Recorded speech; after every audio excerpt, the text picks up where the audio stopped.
Assalamualaikum warahmatullahi wabarakatuh. Halo, warga Provinsi Nangro Aceh Darussalam tercinta. Saya Harfiq Hasnul Kolbi, Wakil Menteri Pertanian Republik Indonesia. Kami, rombongan Kementerian Pertanian, akan melakukan kunjungan kerja untuk membuat Provinsi Aceh Nangro Darussalam juga ikut berperan serta dalam kedaulatan pangan.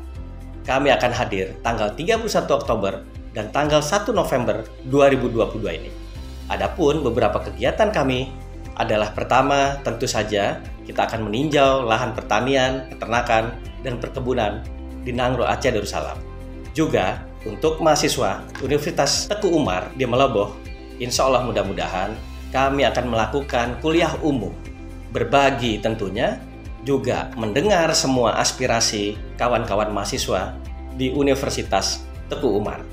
Jangan lupa untuk hadir dan kita sama-sama melihat untuk memajukan tentu saja pertanian di Nangro Aceh Darussalam.